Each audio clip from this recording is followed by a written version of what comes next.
हाँ, मेरा नाम रूपचंद है।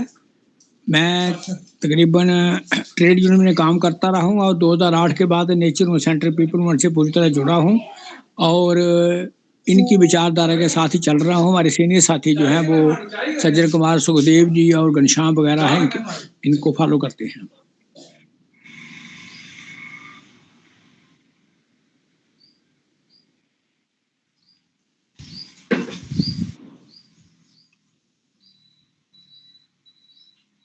आज हमारे बीच में डॉक्टर बेलाराम जी भी हैं, जो एक पार्टी के अध्यक्ष हैं, भारतीय ट्राइबल पार्टी। 2014 में मेरे साथ में चुनावी साथी थे हम। तो आपने पार्टी बनाई, 4 एमएलए थे पिछली बार, और गुजरात और राजस्थान में अपना वर्चस्व रखते हैं।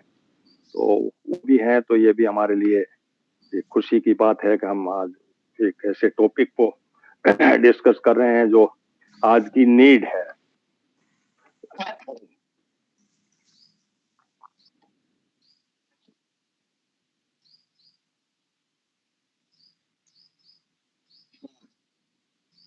तो नमस्कार साथियों, आज का 11:30 हो रहे हैं और सेशन रिकॉर्डेड है, इसलिए आप पूरा एक डिसिप्लिन्ड वे में अपनी बात को रखें, हैंड रेज करके और उस तरीके से, ताकि हमें उसमें डिस्कशन में सुविधा रहे। आज का टॉपिक हमने 3 भागों में बांटा है। एक हमने ये भागा कहा है कि digital surveillance to threat to civil liberty. किसी भी आदमी की सिविल लिबर्टी के अंदर जो डिजिटल के मार्फत फिजिकल का सर्विलेंस था, आईबी वगैरह जो कुछ भी थे, उनके सिवाय इनको और अटैच कर दिया, इनको एक सहारा दे दिया। तो ये पहला एरा रहेगा।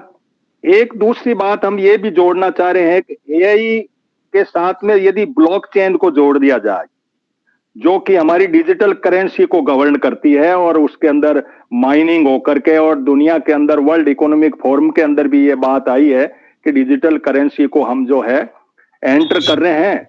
और ऐसा भी व्यू पॉइंट आया है कि डिजिटल करेंसी में ये लोग चाह रहे हैं कि इसकी लिमिट बांध दी जाए, यानी कंट्रोल्ड लिमिट डिजिटल करेंसी बना दी जाए, उसको ये ब्लॉकचेन से, इस टेक्नोलॉजी से कंट्रोल करने की भी बात हुआ। दूसरा वेल्थ कंट्रोल हो गया, हमारा जो सिविल लिबर्टी और हमारी मस्तिष्क कंट्रोल हो गया। इसके पीछे एक एरा ये डालते हैं कि नेशनल सिक्योरिटी का। तो नेशनल सिक्योरिटी के मायने क्या है, इसको भी हम थोड़ा सा टच करेंगे। तो मैं इस बात का अंदर सवाल जो शुरू में कुछ साथियों से जो मेरा डिस्कशन हो रखा है, उसमें ये था कि भाई मेरे जो पैनलिस्ट हैं वो सुन रहे हैं कि भाई आपको क्या प्रॉब्लम है, यदि सरकार आपकी सर्विलेंस कर रही है, निगरानी कर रही है, डिजिटली करे, फिजिकली करे, आप कुर्बत नहीं करोगे, आप किसी प्रकार का लफड़ा नहीं करोगे, तो वो डेटा लेके बैठे रहेंगे। आपको प्रॉब्लम कहाँ हो रही है, इस बात को भी आप लोग समझो।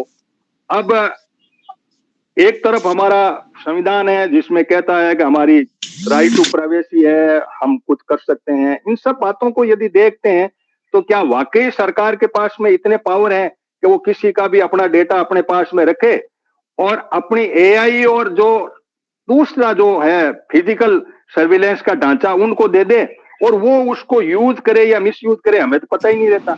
वो कहते नहीं तुम्हारा तो है। ब्लैकमेलिंग का भी एक कंसेप्ट आता है। तो कि भाई आपको प्रॉब्लम कहाँ हो रही है यदि वो सरकार किसी को मुट्ठी में रखे। अरे ये कोई भारत की कहानी नहीं है, दुनिया के अंदर पूरे के अंदर ये है।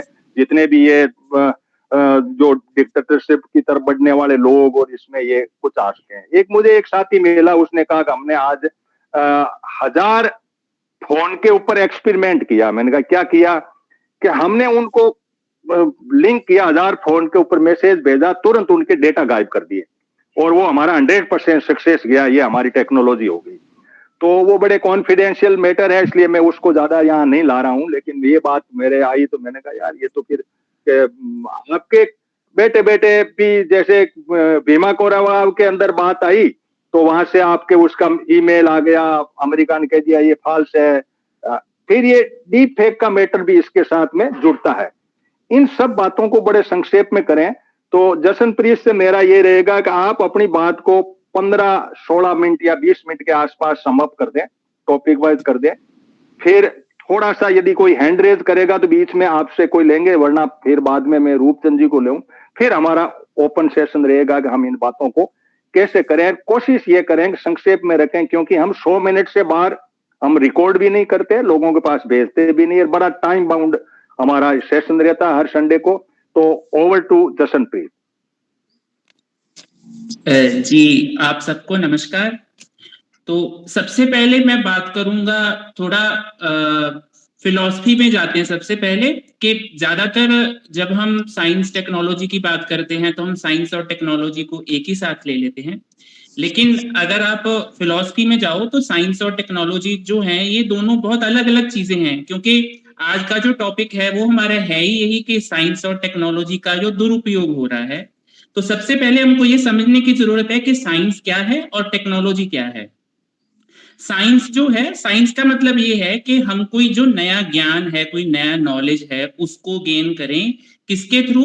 कि कोई ऑब्जर्वेशन करें, कोई एनालिसिस करें और कोई एक्सपेरिमेंटेशन करें।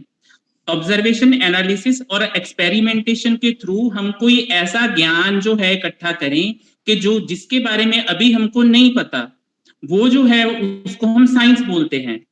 और टेक्नोलॉजी क्या है? कि वो जो ज्ञान है जो हमने साइंस के थ्रू इकट्ठा किया है, हम कोई ऐसा टूल बना लें कि जिसके थ्रू हम उस ज्ञान को प्रैक्टिकल जो है फॉर्म में ले आए। जैसे कि हम अगर परमाणु बम की बात करते हैं तो वो जो प्रिंसिपल है जिसके ऊपर बेस्ड है वो साइंस का प्रिंसिपल है कि जो न्यूक्लियर फिशन है उस सबसे पहले उसके बारे में हमारे पास में ज्ञान आया, वो साइंस है। लेकिन उस न्यूक्लियर जो फिशन है उसको जब हमने प्रैक्टिकली उसको एक बम की फॉर्म में कि इस तरह से इससे बम बनाया जा सकता है उसमें लेके आ गए, तो वो एक टेक्नोलॉजी है। अब साइंस जो है उसके क्या गुण हैं और टेक्नोलॉजी जो है उसके क्या गुण हैं। तो अगर हम सोशियोलॉजी में जाएं तो साइंस की सोशियोलॉजी ये बोलती है कि साइंस जो क्या है उसके 4 गुण होते हैं। सबसे पहले है कम्युनिज्म, मतलब सामुदायिकता, कि जो साइंस के अंदर जो भी ज्ञान है हमारा, वो पूरे के पूरा जो हमारा वैज्ञानिक समुदाय है उसके ऊपर सबका राइट है, ना कि उसको बनाने वाले का या जिसने कोई जो विज्ञान का कोई प्रिंसिपल है जो बनाया है। दूसरी बात आ जाती है यूनिवर्सलिज्म, सर्वहितवाद, कि जो भी साइंस में हमारे पास में नॉलेज है वो सारा ओपन है, उसके ऊपर में किसी का कोई राइट नहीं है, उसके ऊपर कोई क्लेम नहीं कर सकता ये मेरा है, वो सबका है और उसको कोई भी अपने हिसाब से जो है वो यूज कर सकता है। तीसरी बात एक आ जाती है डिसइंटरेस्टेडनेस की, जो है निष्पक्षता, कि कोई भी आदमी जो कोई साइंस में कोई खोज करता है तो वो अपने आप, वो खुद के लिए नहीं करता, वो समाज के लिए करता है, वो खुद के लिए इंटरेस्टेड नहीं है, वो पूरे के पूरे समाज के भले के लिए उस चीज को जो है वो खोजता है। और चौथी बात आ जाती है ऑर्गेनाइज्ड स्केप्टिसिज्म, कि संगठित संशयवाद, कि साइंस में कोई भी चीज जो होती है उसके ऊपर में लगातार जो है वो शंकावाद में रहती है। कोई भी प्रिंसिपल है उसको बार बार, अगर एक बार एक्सपेरिमेंट किया है, हम दूसरी बार 10 साल बाद दोबारा उसको देखेंगे कि ये सही है नहीं है, फिर तीसरी बार देखेंगे, चौथी बार देखेंगे, करते कराते अगर हमको ये लगता है कि इसमें कुछ चेंज हो सकता है तो उसके हिसाब से हम एक डिस्कशन शुरू करेंगे और वो चीज चेंज हो जाती है। तो इस तरह से एक संगठित संशयवाद जो है ये भी साइंस का एक गुण है। लेकिन अगर हम टेक्नोलॉजी में चले जाते हैं तो टेक्नोलॉजी में सबसे पहली बात आ जाती है कि ये एक इंटेलेक्चुअल प्रॉपर्टी है, कि ये एक बौद्धिक संपत्ति है। तो अगर किसी चीज को हम लोगों ने प्रॉपर्टी बना दिया तो जो भी हमने ये ऊपर में सारे के सारे साइंस के जो गुण हैं वो बताए हैं, ये सारे के सारे से ये अलग हो जाता है बिल्कुल। क्योंकि अगर कोई संपत्ति है तो संपत्ति की खरीदो फरोख्त भी होती है। तो इसका मतलब ये है कि जो टेक्नोलॉजी है ये संपत्ति है और ये बिजनेस है। और बिजनेस है तो बिजनेस जो है तो इसका मतलब ये है कि जो भी डिमांड सप्लाई के प्रिंसिपल हैं वो भी इसके ऊपर लागू होते हैं, और जो एक तरह से प्रॉफिट मैक्सिमाइजेशन का प्रिंसिपल है वो भी इसके ऊपर लागू होता है। तो इसलिए कि जो टेक्नोलॉजी है, इसलिए पहली बात तो कि ये बिजनेस है। इसका मतलब कि जो भी चीज ऐसी चीज जो मार्केट में आएगी जिससे प्रॉफिट बनेगा, चाहे वो लोगों को मारने के लिए या फिर लोग जिससे मानवता का या समाज का या प्रकृति का नुकसान ही क्यों ना हो, वो चीज जो मार्केट में आ जाएगी और जो डिमांड में होगी वो बिकेगी। और दूसरी बात यही कि जिस चीज से प्रॉफिट होगा, क्योंकि वो एक बिजनेस है, जिस चीज से प्रॉफिट होगा तो वो चीज भी मार्केट में आएगी और वो चीज भी बिकेगी। तो इस तरह से ये एक जो साइंस है, साइंस से जब टेक्नोलॉजी पे हम आ जाते हैं, तो टेक्नोलॉजी बेसिकली एक बिजनेस है, एक प्रॉपर्टी है कि जिसको खरीदो फरोख्त की जा सकती है और प्रॉफिट मैक्सिमाइजेशन के लिए जिसको मार्केट में आके बेचा जाता है। इसीलिए बात उसी के ऊपर आ जाती है कि जो हम दुरुपयोग की बात करते हैं, ये दुरुपयोग साइंस का नहीं है, ये टेक्नोलॉजी का दुरुपयोग है। ये मेरा पहला पॉइंट है। और आगे हम फिर बात आ जाती है हमारी सर्वेलेंस के ऊपर में। तो अब देखिए कि जो सर्वेलेंस है और अथॉरिटेरियनिज्म है, ये जब से मानव समुदाय बना है ये तब से ही चल रहा है। क्योंकि अब आप देखिए कि जब मानव समुदाय बना, जब मातृ केंद्रित फैमिली होती थी या फिर आगे पैट्रियार्कल सोसाइटी आई, तो एक पावर स्ट्रक्चर बना। और जब एक पावर स्ट्रक्चर बनता है तो उसके साथ में ये सब चीजें जो है सर्वेलेंस या और सब चीजें या अथॉरिटेरियनिज्म, ये अपने आप जो है वो अटैच हो जाती हैं। जैसे अगर हम बात करें कि पुराने जो साम्राज्य हुआ करते थे, रोमन एम्पायर था या अरेबियन जो खैलीफेट थे वो थे, अगर हम पुराने टाइम की बात कर ले तो उस टाइम पे भी हमको पता है कि राजा के बारे में किसी का क्या नजरिया है, उसके बारे में भी जासूस छोड़े हुए होते थे उन्होंने। और उसके अलावा फिर अपना जो कोई दूसरी कोई दुश्मन रियासतें होती थी पास में, उसमें भी उन्होंने अपने जासूस छोड़े हुए होते थे कि वहां के लोग अगर उनके खिलाफ हैं तो हो सकता है कि हम उन पे हमला करके हम अपना जो साम्राज्य है उसका विस्तार कर लें। तो ये जो अथॉरिटेरियनिज्म है और जो सर्वेलेंस है, ये जब से मानव समुदाय एक ऑर्गेनाइज्ड फॉर्म में आया है, ये तभी से चल रहा है, ये कोई नई बात नहीं है। लेकिन अभी क्या हुआ है कि जब हम लोगों ने के पास में टेक्नोलॉजी जो है उसका विस्तार हो गया, और दूसरी बात ये है कि टेक्नोलॉजी प्रॉफिट बेस्ड टेक्नोलॉजी हो गई, और दूसरी बात ये हो गई कि जो सरकारें हैं या फिर जो भी ये हमको कंट्रोल करने वाले जो भी अदारे हैं, इन लोगों को इस बात का हमेशा डर रहता ही है कि कहीं लोग हमारे खिलाफ में कुछ कर ना दें।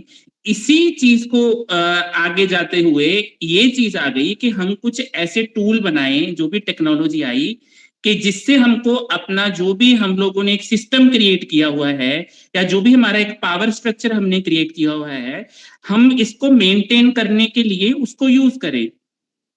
तो इसी के तहत फिर ऐसा हुआ कि अगर हम आप देखिए कि आज से 30-35 साल पहले की बात करें, तो अगर किसी आदमी की सर्वेलेंस करनी होती थी तो वो बहुत महंगा सिस्टम था। कि जैसे कोई एक क्रिमिनल है, वो बाहर में फिर रहा है, मान लो कोई आप लगा ली कोई ड्रग्स का कारोबार करने वाला आदमी है, वो जो है उसकी आपने सर्वेलेंस करनी है, तो उसके लिए आपको एक बड़ी टीम चाहिए होती थी कि अब वो कहाँ जा रहा है, क्या कर रहा है। अगर उसको बिना पता लगे आपने उसके बारे में जानकारी लेनी है, वो किससे मिल रहा है, कहाँ जा रहा है, क्या कर रहा है, तो कम से कम 10 से 20 लोगों की आपको टीम चाहिए होती थी उसके लिए।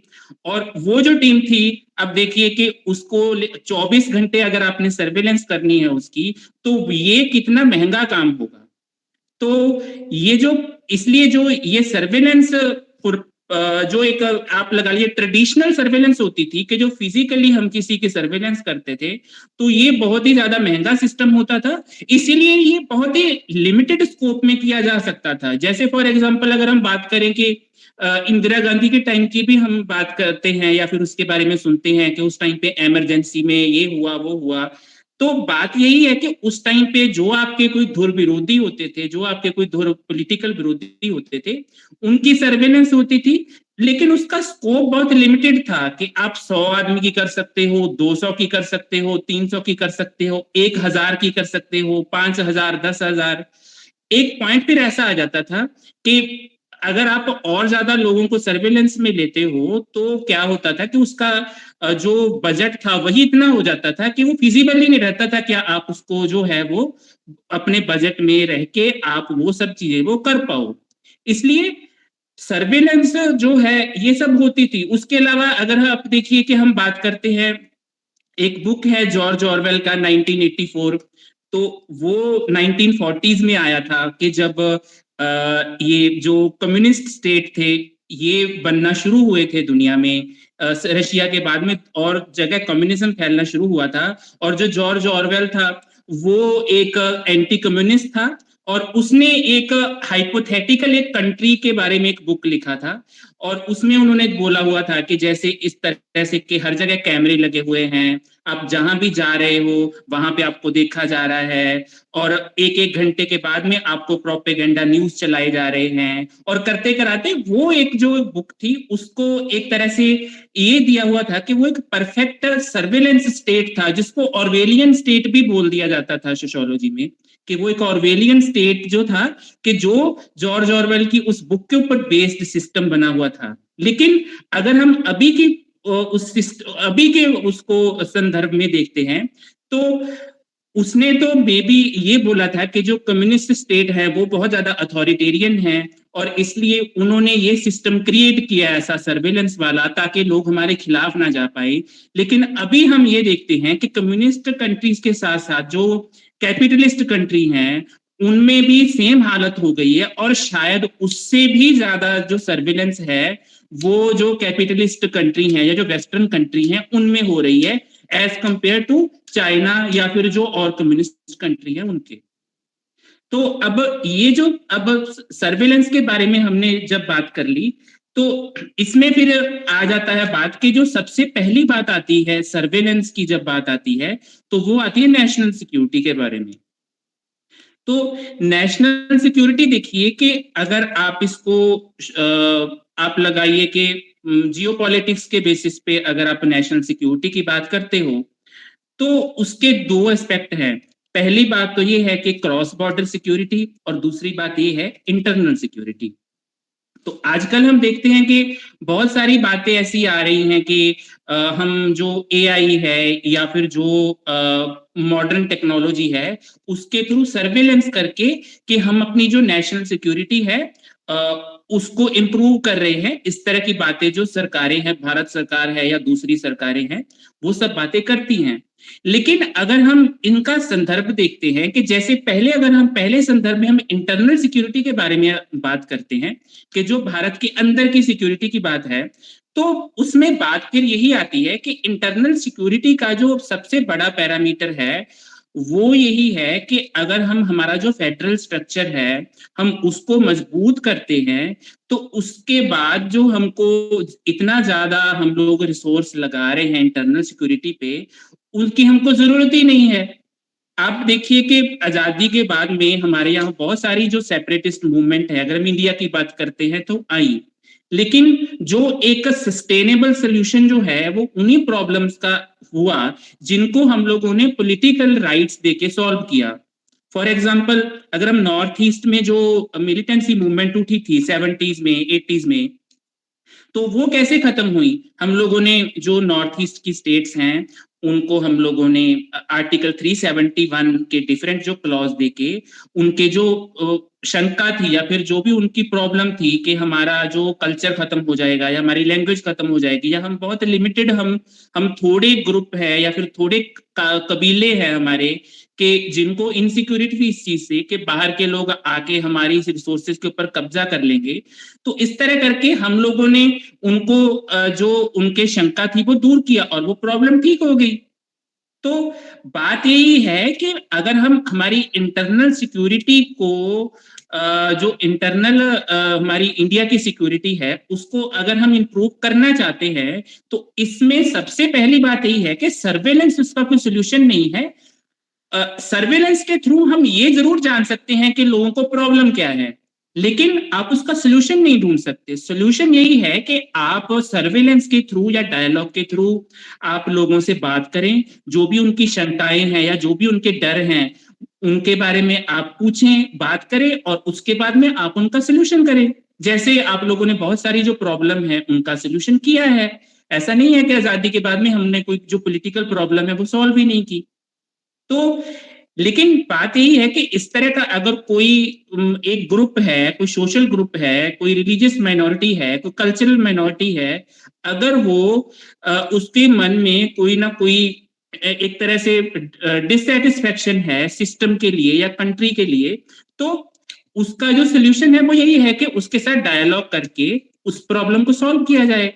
लेकिन सर्वेलेंस के थ्रू या फिर किसी और तरह के रिप्रेशन के थ्रू इस तरह की जो प्रॉब्लम है वो कभी सॉल्व नहीं होती। और अब हम देखते हैं कि आज का जो अभी हम आज के कॉन्टेक्स्ट में अगर हम चीजों को देखते हैं तो ये जो भी हमारे इंडिया लेवल के ऊपर में सर्वेलेंस हो रहा है, ये पूरे का पूरा जो है ये पॉलिटिकल डिसेंट जो है, जो प्रेजेंट गवर्नमेंट है उसके खिलाफ, उसके खिलाफ जो भी सिविल लिबर्टीज की बात आती है या फिर पॉलिटिकल डिसेंट की बात आती है, वो उसको कुचलने के लिए यूज किया जा रहा है। तो उसके लिए हमारे पास में सीधा सीधा आंकड़ा यही है कि जो यूएपीए वाला लॉ है, तो उसके बारे में जो रिपोर्ट ये कहती है कि 2015 से 2020 के बीच में 8,371 लोगों को अरेस्ट किया गया यूएपीए के थ्रू, और ये टोटल जो केस रजिस्टर हुए वो थे 5,924। लेकिन इन केसेस में सिर्फ 235 लोग ही हैं जो कन्विक्ट हुए, मतलब 2.8%। और बाकी जो केस हैं वो या तो लटक रहे हैं या फिर उनको ये कि उन केसेस में कोई मेरिट नहीं है।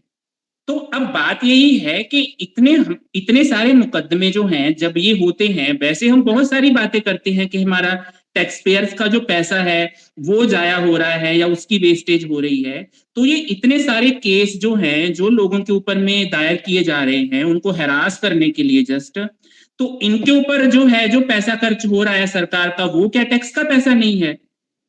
तो बात ये है कि हम ये नहीं बोल रहे कि यूएपीए के जो केस है वो रजिस्टर नहीं हो, बात ये है कि वो जो केस है वो मेरिट के बेसिस पे रजिस्टर हों।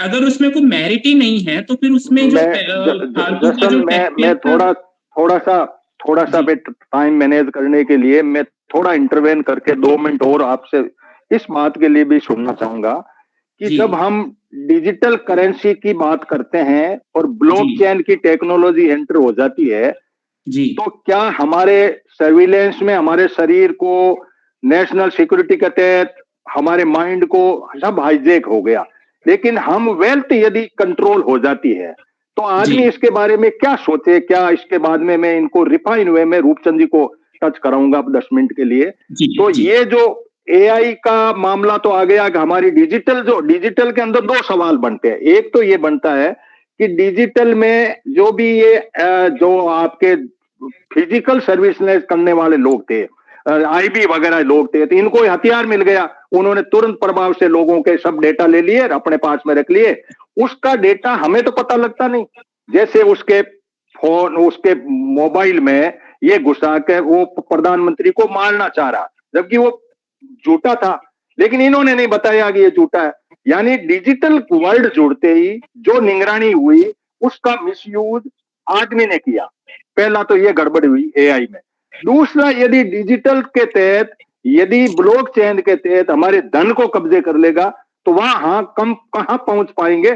फिर मैं 5 मिनट में आप इस टॉपिक को इस डायरेक्शन में आप थोड़ा रखें और फिर मैं रूपचंद जी को लेता हूं।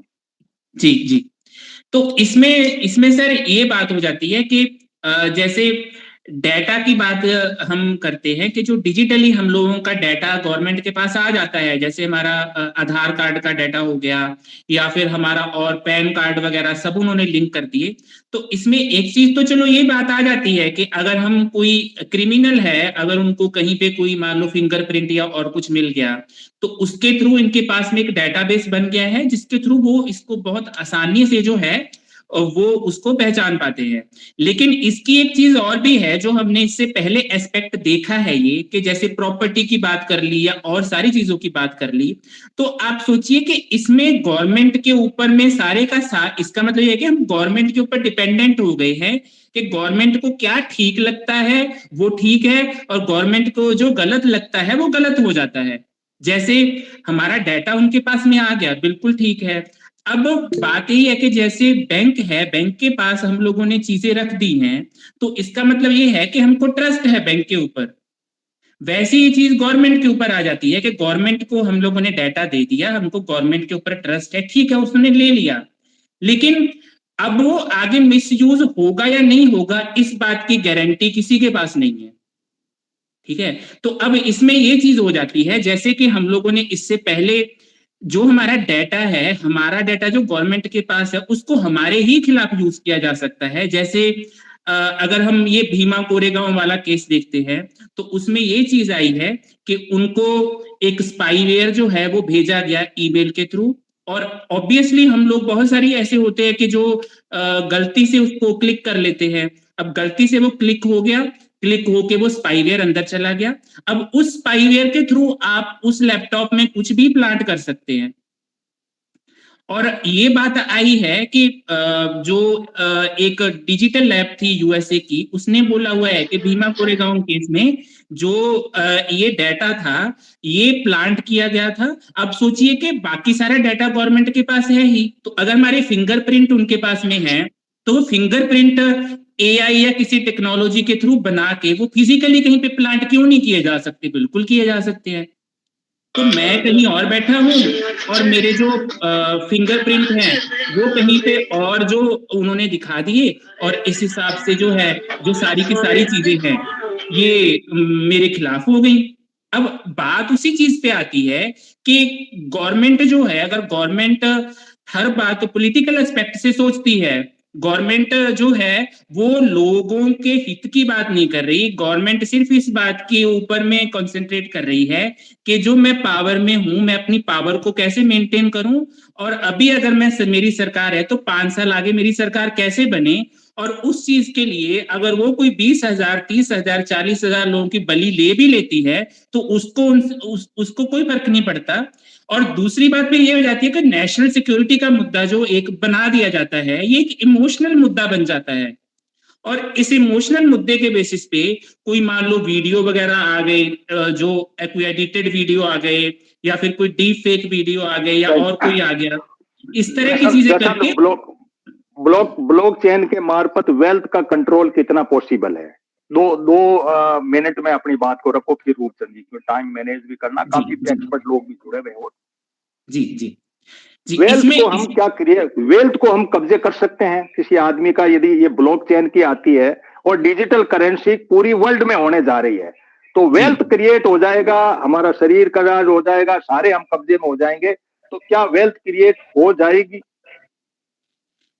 देखिए, जो वेल्थ है ना, इसमें ये चीज आ जाती है कि आप अगर मान लो इसमें ब्लॉकचेन में आप ये करते हैं कि एक आदमी से रिलेटेड जितना भी डाटा है, आप उसको एक क्लाउड स्टोरेज के थ्रू आप उस चीज को जो है एक जगह के ऊपर में आप उसको रख के उसको एनालाइज करना शुरू कर देते हैं। इसका मतलब ये है कि कोई आदमी की कितनी प्रॉपर्टी है वो उसमें आ जाती है।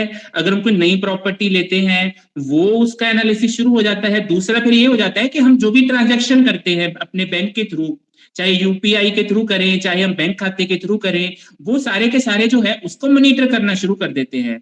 तो ऑब्वियसली कि पहले यही था कि ये चीज बहुत लिमिटेड थी कि आप कितने लोगों को का जो डाटा है वो ले सकते हो, या कितने लोगों का डाटा है उसको सर्वेलेंस उसमें ला सकते हो। अभी यही है कि आप अनगिनत में भी आप पूरी की पूरी जो पॉपुलेशन है उसका एक जो डेटाबेस है वो बना के आप सब क्या कर रहे हैं, कौन क्या खरीद रहा है, क्या बेच रहा है, कौन महीने में कितना ट्रांजैक्शन बैंक के थ्रू कर रहा है, ठीक है, ये सारी की सारी चीजें हैं, इसका एक डेटाबेस क्रिएट हो जाएगा। अब जो इसको पॉजिटिव वे में लेने वाले लोग हैं वो तो ये बोल देते हैं कि इससे करप्शन कम होगी, कि आपके बैंक में जो पैसा पड़ा है उसका पता चलेगा, आप जो भी आप ऐसी कोई प्रॉपर्टी आपने खरीद ली है कि जो जिनके ऊपर आप टैक्स नहीं दे रहे या अपनी इलीगल प्रॉपर्टी खरीदी हुई है उनका पता चल जाएगा, और करते कराते जो है आप उनको टैक्सेबल बनाएंगे या फिर उनको परसिक्यूट करेंगे। अब फिर लेकिन बात फिर वहीं पे आ जाती है कि परसिक्यूट कौन होगा, सिर्फ ऑपोजिशन वाले या फिर सरकार के विरोधी परसिक्यूट होंगे, या फिर जो गवर्नमेंट में रह के करप्शन कर रहे हैं वो भी परसिक्यूट होंगे? तो यही मेन बात जसन मैं अब रूपचंद जी को ले, मोटी मोटी जो इस बात में उभर करके आई, अभी एक कमेंट भी आया कि ब्लॉकचेन का कोई इससे कोई रिश्ता नहीं है इस वेल्थ के अंदर। तो मेरा ख्याल है ब्लॉकचेन में ब्लॉक होते हैं और इसकी एक्सेस यदि हम डिजिटल सर्विस में ले लेते हैं तो शायद ये हो जाएगा, इतना मान लो नहीं है, और साथियों से भी लेंगे। रूपचंद जी, आप इस एरा में कैसे सोचते हैं कि नेशनल सिक्योरिटी के मार्फत जिस तरीके से दुनिया कब्जे हो रही है और नेशनल ये जो धन भी कब्जे होने की तरफ हम डिजिटल सर्विलेंस में आ जाते हैं, तो आखिर ये दुनिया किस रूप में बसने जाएगी, इसके बारे में हम क्या परिकल्पना कर सकते हैं? अपनी बात को 10 मिनट में रूपचंद जी सम अप करें ताकि बाकी साथियों के व्यू भी लिए जाए। सबको नमस्कार। जितनी दुनिया की इस वक्त पॉपुलेशन है, उसको एक सेंटर से रेगुलेट करना जो है बड़ा कठिन है। इसलिए उसके अलग अलग सेंटर बना दिए गए हैं जो नेशनल फॉर्म में हैं, ताकि लोगों को रेगुलेट किया जाए उस लॉ के तहत जो लॉ ग्लोबली ऑपरेट हो रहे हैं मनी कंसंट्रेशन के। अब जब मनी कंसंट्रेशन के लॉ ऑपरेशन में लाने हैं और इस एंगल से लाएंगे जिससे पैसा जो है वो कुछ हाथों में चलता जाए और ज्यादा लोग डिप्राइव हो जाए। और जब डिप्राइवेशन की बात आती है एक तरफ, तो उन पर ये राइट्स रहता है कि क्या जो नेचुरल सोर्सेज हैं उन पर ऑल बायो बींग्स, मतलब कि जिसमें जीव जंतु भी है और मानव भी है, उन सब का अधिकार जो है वो यूनिवर्सली सबको गॉड गिफ्टेड है और सबको एक बराबर मिला हुआ है। उस एंगल से जब वो ड्राइव करते हैं कि कंसंट्रेशन ऑफ वेल्थ एक तरफ हो रही है और हमने इस सिस्टम को रेगुलेट करना है, तब बात वहां आइडिया आता है कि उसका सोशलॉजिकल मोटिव क्या है, कि क्या वो उसकी मोटिवेशन जो है वो सोशल जस्टिस की है या सोशल इनजस्टिस की है, जहां से ड्राइव पॉइंट होता है कि उनको सर्विलेंस के जरिए रेगुलेट किया जाए। एक बात, अब उस सर्विलेंस में दो बातें जो वो मेन मैं फिक्स रखता हूं कि एक बात तो यह कि सर्विलेंस में जितना एक्सपेंडिचर है वो ज्यादा है पब्लिक मनी का, सरकारी पैसा इस्तेमाल होता है और है भी सरकार के खिलाफ। और जो सर्विलेंस करने वाले हैं जो टैक्स पेई है और जो टैक्स सर्विलेंस करने वाले वो हमारे पब्लिक के टैक्स पर देता है। और ये ऑलरेडी रिपोर्ट आ चुकी है कि जो निचले 50% लोग हैं वो 64% कंट्रीब्यूशन कर रहे हैं इसमें गवर्नमेंट खाते में, और जो टॉप 3% हैं जिनके पास 72% प्रॉपर्टी है, 72% है, वो सिर्फ 4% कर रहे हैं। तो अभी जो पुराना होक्स था कि वो अमीरों के टैक्स पर दुनिया चलती है, वो सरासर गलत और बेबुनियाद है। तो गरीबों के, आम लोग, मिडिल क्लास के टैक्स से लेकर उन पर ही सवारी करना और उनको ही रेगुलेट करना, ये बिल्कुल उल्टा। और हम इस पर ये स्लोगन देते हैं कि अगर सर्विलेंस वो सबकी करते हैं, हमें कोई प्रॉब्लम नहीं है, हमने कौन सा 2 नंबर काम कर रहे हैं, मगर जो सर्विलेंस करवा रहे हैं जो वो हमारा वेल्थ, हमारा जो टैक्स है उसको कैसे यूज कर रहे हैं, पब्लिक को अपने रिप्रेजेंटेटिव पर देखने का अधिकार क्यों ना हो, ये तो बता दो भाई। इसलिए अपनी जो ओपिनियन है कि ये जो सर्विलेंस कराने जितनी भी सत्ताधारी हैं, एक एसपी हो या मिनिस्टर हो या एमएलए हो, उसका 24 आवर सर्विलेंस जो है उसकी कॉन्स्टिट्यूएंसी में चाहिए, ताकि वो देख सकें कि हमारा नेता, हमारा रिप्रेजेंटेटिव क्या कर रहा है, और वो भी देखे कि मेरी जनता क्या कर रही है। उससे क्या होगा कि एक पोजीशन जो है ऐसी आएगी जिसमें लोगों का अदला बदला, और जो अपने जैसे कामरेड साथी ने बात रखी है ना कि सर्विलेंस को यूज करके लोगों के मसले हल करने के लिए, उससे लोगों का मसले हल जो है वो हो सकते हैं कि वो क्या कर रहे हैं और हम क्या सोचते हैं, ताकि उनका डायलॉग जो है वो एक सुनिश्चित किया जाए।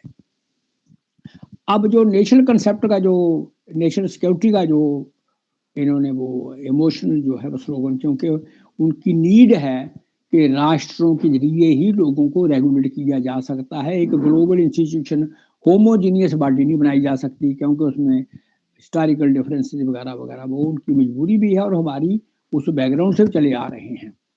अब उसके एंगल से अंदर देखो तो एक तो पहला क्राइसिस जो हमारे सामने है वो है एनवायरमेंट सिक्योरिटी। अब चूंकि मैं जम्मू से हूँ, बॉर्डर पर आम जाते हैं, इंडिया पाकिस्तान के बॉर्डर पर, जहाँ जाके आम बात हम करते हैं कि दोनों साइड में ट्रेंचेज में या मोर्चे में या बैंकर में, उधर भी जवान है पाकिस्तान, इधर भी जवान है, फायरिंग हो रही है, किसी को गोली नहीं लगेगी जब तक कोई आदमी उसमें उठ करके बाहर नहीं जाता। तो गोली लगेगी हमारी भैंस को जो खुल के जाएगी, या बैल को, या आदमी जो घास काटने जाएगा उसको गोली लग सकती है। जो बैंकर में बैठा हुआ जवान है उसको नहीं लगेगी, मगर पाकिस्तान की पोल्यूशन एयर या हिंदुस्तान की पोल्यूशन एयर सिविलियन को, वर्दीदारी को, कर्नल को, कॉमन मैन को बराबर मारेगी। इसका मतलब है कि एनवायरमेंट सिक्योरिटी जो है वो नेशन सिक्योरिटी से नंबर 1 पर आ रही है। एक बात अभी अभी ये तो आम पर चर्चा में एक तरफ 5% लोग बिलो पॉवर्टी लाइन कहते हैं और इंडिया की, और दूसरी तरफ 80% लोगों को 5 किलो राशन दे रहे हैं। वो 80% लोग जो स्टारवेशन की ब्रिंक पर है, जिनको बेसिकली उनका ह्यूमन राइट वायलेशन दे करके उनको भूखे मारा जा रहा, स्लो डेथ दी जा रही है, वो जो 80% करोड़ लोग जो हैं वो किस बात पर अपना पनिशमेंट झेल रहे हैं, इसके बारे में जो एक फूड सिक्योरिटी का क्वेश्चन नंबर 1 है कि क्या लोगों को जीने का अधिकार नहीं, कि वो 10 किलो राशन सरकार देती है और वो आधा दे करके गुजारा कि जो 83 ग्राम बनता पर डे का। तीसरी बात कि AI को हम 3 पॉजिटिव पॉइंट से यूज कर सकते हैं। अगर अब कुछ कंट्री जैसे जापान वगैरह ने पहले ही बोला हुआ है कि AI के बारे में कुछ ग्लोबल गाइडलाइन बननी चाहिए। अभी गाइडलाइन कब बनाएंगे, कब बनेगी, क्या बनेगी, क्या वो UN की तरह बनेगी कि जिसको कोई माने ना माने, मगर 3 बातें। एक लास्ट ईयर अगस्त में शायद एक रिपोर्ट आई थी यूनेस्को की तरफ से कि बच्चों में जो मोबाइल का यूज है उसमें उनके अंदर 3-4 प्रॉब्लम आ जाती है। एक तो उनका जो पढ़ने की तरफ जो कंसंट्रेशन है, फोकस है, वो खत्म हो जाता है, और बच्चों में अंदर साइबर बुलिंग पैदा हो जाती है, और तीसरा जो है कि उनकी वो माइंड में डिस्टॉर्शन पैदा हो जाती है। 3-4 प्रॉब्लम उन्होंने डायग्नोज की थी। फिर डिबेट चल पड़ी बड़े बड़े हाई स्कूलों में। अभी इंडिया में ही थी एक माउंट आबू का स्कूल है कोई, यहाँ दिल्ली में है कोई, उसके प्रिंसिपल्स का, और एक कोई और है उसने कतर में खोला है, अफ्रीका में खोला, इंडिया में खोला है। इन दोनों को डिबेट चल रही थी कि क्या किया जाए। तो उसमें अपना ये है कि क्या AI को हम मोबाइल में जहां यूज कर सकते हैं कि बच्चा जब उस मोबाइल को देखे तो AI उसको वही आने दे जो उसके लिए वायबल है, जिसमें ना तो आएगा प्रोन और ना ही आएगी वो गेम जो गैम्बलिंग की तरफ ले जाती है, और ना ही डाटा वो आना चाहिए जिसमें बच्चे को साइबर बुलिंग या गाली गलौज देने का। वो लिमिटेड डाटा AI उसमें यूज किया जा सकता है। अब तो ये इफेक्ट कर रहे हैं एज पर कि कहीं फिनलैंड में 12 साल कर रहे हैं, कहीं 16 साल कर रहे हैं, कहीं 8 साल कर रहे हैं। अभी एज से बात नहीं बनेगी। अब AI को अगर ऐसे यूज किया तो हम आने वाली जनरेशन को एक रेगुलेट कर सकते हैं AI को यूज करके। तीसरा जो है कि अभी ये जितना वो ग्लोबल सोशल मीडिया है, गूगल है, स्पीच है, ट्विटर है, इसमें हेट स्पीच खूब चलती हैं, और जो कंट्री पार्टी पैसे देती है फेसबुक वालों को, उसकी हेट स्पीच को 3-4 महीने नहीं हटाते, और कोई दूसरा उसको काट करता है तो उसको हटा देते हैं। उस पर AI का लागू करके कि कोई भी डिविसिव अप्रोच हो, जो अपने अजीज ने पहले बताया कि कलेक्टिविज्म पर, यूनिवर्सलिज्म पर, और इसके खिलाफ जो बात जाती है, भाई ग्लोबल ब्रदरहुड के खिलाफ या पीस के खिलाफ जो बात जाए, कोई भी स्टेटमेंट को मार्क कर दे और AI इसको रेगुलेट करे और मार्क करते हैं, ताकि पता लग जाए कि कौन कौन इस डायरेक्शन में फ्लो कर रहा है। तो AI को भी हम पॉजिटिवली यूज कर सकते हैं। लास्ट बात रही वेल्थ की, कि वेल्थ की कंसंट्रेशन जैसे बढ़ती है, इसका एक ही अल्टरनेटिव बनता है कि क्या इस ग्लोब प्लेनेट में क्या जितनी बायो बीइंग्स और बायोडाइवर्सिटी है उनको फ्री एयर गॉड गिफ्टेड है, मैन मेड नहीं है। Free water, fresh water God gifted है, मैन मेड नहीं है। ये जो क्लाइमेट टेम्परेचर, लिविंग टेम्परेचर मिला है क्लाइमेट का, ये मैन मेड नहीं है, ये नेचर गिफ्टेड है।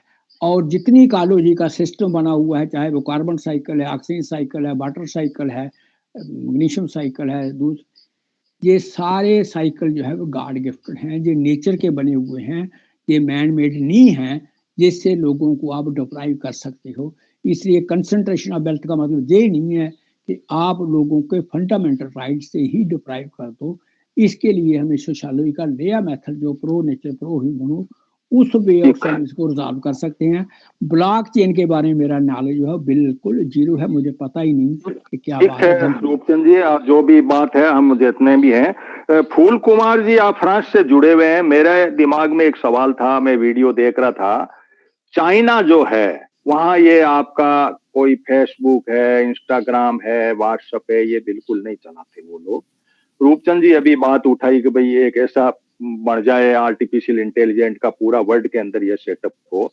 फ्रांस के मामले में आपको भी ज्ञान होगा कि वहां गूगल का साम्राज्य कितना है, और चूंकि हमारे डेटा करीब करीब अमेरिका जा चुके हैं, या गूगल जहां जहां भी है वहां जा चुके हैं। मैं यहाँ क्या कर रहा हूं, मेरा ये सेशन सर्विलेंस में है, ये मेरा फेसबुक 7 दिन से बंद पड़ा है, ये सर्विलेंस में हूं, अंडर में सर्विलेंस हूं। हमने कोई एक रील बनाई, उस पर हमने अंडर सर्विलेंस है। ये भारतीय ट्राइबल पार्टी के अध्यक्ष हमारे जुड़े हुए हैं, ये अंडर सर्विलेंस है। हाँ, ये सेशन आज का है, ये भी में भी अंडर सर्विलेंस है। तो क्या ये गूगल का जो गोरखधंधा इतना लंबा चौड़ा फैला है, तो कहीं हम उसमें कहीं फंसते ही जा रहे हैं किसी व्यवस्था में? क्या व्यवस्था हो रही है और फ्रांस की क्या पोजीशन है, इसका हमें इनपुट दे। और ये चूंकि ये सेशन रिकॉर्डेड है, इसलिए हम कॉन्फिडेंशियल अपनी उस सेशन में बात करें, ऑफ द रिकॉर्ड या फालतू की बात हम इसमें इन्वॉल्व नहीं करें। Thank you. अब की बार 400 पार। हाँ चलिए, ये जो है कई लोग जुड़ेंगे इसमें, कई तरह के 400 पार वाले। आप बोलिए फूल कुमार जी।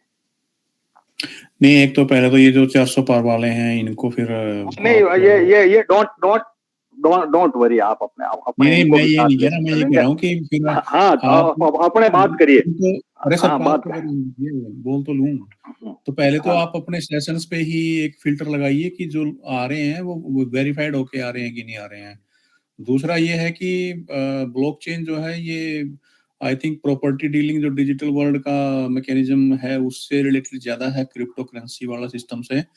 और जो ये अभी यहाँ पे बात हुई है इंटेलिजेंस टाइप की, मेरे ख्याल से जो उन चीजों में ये एज सच उस माइंड से ओरिएंटेड नहीं है। हाँ, इसके सब्स्टिट्यूट हो सकते हैं इसके जो साइड जाते हो, बट ये एज सच डायरेक्ट इसका उससे रिलेशन मुझे मेरी जो नॉलेज कहती है नहीं दिखता। जो ये ब्लॉकचेन है ये कॉमर्शियल पर्पस के लिए ज्यादा है, बट यस ऑब्वियसली इसके वो साइड सब्स्टिट्यूट भी हो सकते हैं। वो इतना ही कहूंगा मैं। Thank you. ठीक है, अब हैंड रेज करके आपका माइक बंद कर दिए फूल कुमार। और कोई साथी अपने जिज्ञासा अपने वे में अपनी बात रखना चाहे, हैंड रेज करे, मैं 1 बाय 1 ले लेता हूं जो भी साथी।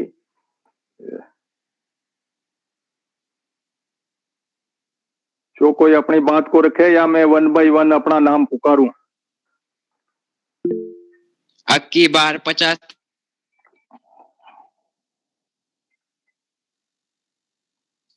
ये हनुमान जी कौन है? इसको हाँ, ये अभी करते हैं। कोई कृष्ण गोपाल है, आते रहते हैं। अब ये पता नहीं हो, ये है ना, कुछ ग्रुप में डल जाता है, तो इनको भी अच्छी बात है, इनका भी आइडिया आना चाहिए। यही तो सर्विलेंस है ना, इसी को तो हम करना चाह रहे थे, इसलिए। अरे हनुमान जी, हर्षित सिंह कौन है? हर्षित सिंह? हाँ बोलिए मुकेश जी, आप बोलते हैं। ये हर्षित सिंह कौन है? हर्षित सिंह ये बोल रहा बीच में। हाँ ठीक है, अभी देखते हैं जो भी होगा। हाँ, आप अब अपने बात रखो, अपने इनको बीच में बोलने दो। कई फोटो भी बना लेंगे, ऐसे डिस्टर्बेंस के बिना तो मजा भी कहीं आएगा हम। हाँ, ये चले गए। हाँ बोलिए सर, कोई अपनी बात को रखें अपने वे में। क्यों एक दिन भी बोरा डिस्टर्ब रहा था हमारा, कोई इस टाइप के टॉपिक आते हैं तो कोई न कोई जुड़ जाता है। हाँ, कोई साथी जुड़ना, कोई आप बात रखना चाहें तो।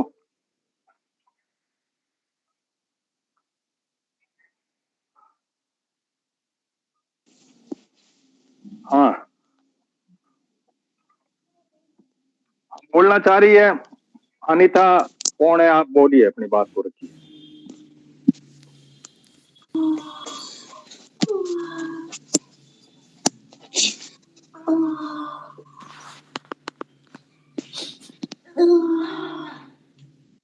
हाँ जी, हाँ अरविंद जी, आप बोलना शुरू करो। अब बाद में मैं लेता हूँ बाकी को, फिर नवीन को लेता हूँ।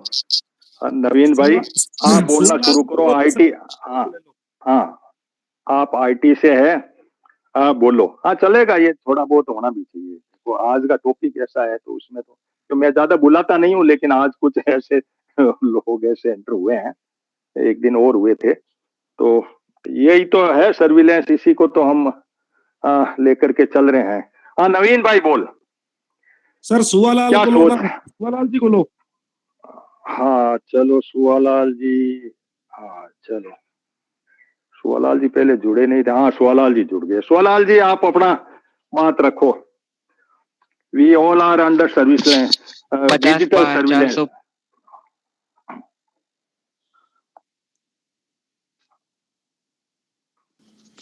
सुवालाल जी